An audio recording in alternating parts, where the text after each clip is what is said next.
former law minister and a leader from Punjab, Ashwani Kumar, is joining me at the moment. The big question, Mr. Kumar, purely from an outsider's perspective, what we see happening in your Punjab Congress is a total mess. Your chief minister is forced to resign, and the person who seems to have been behind the forced resignation of your chief minister, he also now resigns. And all this before an election.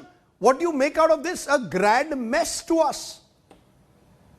Well, it's a very unfortunate development. It has taken the party by surprise. It was not expected.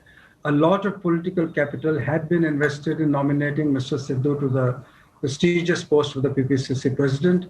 For reasons best known to him, he has made public his resignation. I had hoped that even if he was upset over something, he could have sent a personal communication to the Honorable Congress President, and maybe something could have been worked in order to reconcile the situation and in order to address his concerns.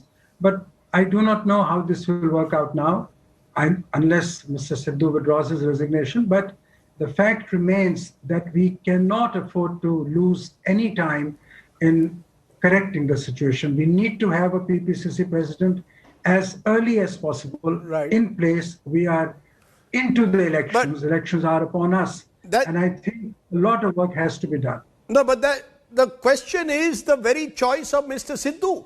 You know, as you said, your party had invested, leadership had invested a lot in Mr. Sidhu, but that is also coming under question, because the only thing that is predictable about Navjot Singh Sidhu, Mr. Kumar, is that he's unpredictable. Has the Congress High Command, by putting all its eggs in Sidhu's basket, made a huge mistake? Well, you know, one can always be wiser in the hindsight. The fact remains that Mr. Sidhu was appointed after extensive consultations, and I was also a part of those consultations. People have given different views, of course. Everybody did not say that Mr. Sidhu should be appointed, but there was a wide consensus that he could bring value to the party, and he was therefore appointed. I must say it was a democratic exercise. The call was taken by the High Command after extensive consultations, the kind of which I have not seen in recent years. But now this has happened, and therefore the party will have to apply the correctives. There is no escape from taking difficult and unpleasant decisions. Those will have to be taken now. No, and my understanding is that the Congress president and the entire leadership, Rahul Gandhi ji and all, are fully seized. No, what is that difficult and unpleasant decision that now needs to be taken? Is it now, are you going to say goodbye to Mr. Sidhu? You've already forced your chief minister, who had won you an election, out. You forced Captain Amrinder Singh to resign. You've now got Mr. Channi as your chief minister. What's the difficult decision? Are we clear that there are now no comebacks, or will come tomorrow again the party take back? If Sidhu takes back his resignation, his loyalists have also resigned. Will it all be one happy family again? What's going on?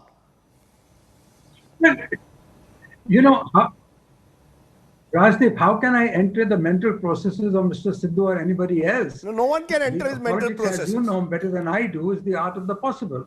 Nothing is inflexible in politics, but I do not know. I'm not suggesting that A, B, or C will either reconsider or come back, and maybe they would.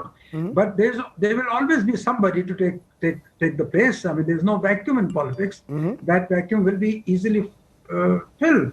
That decision, of course, will be to the party high command.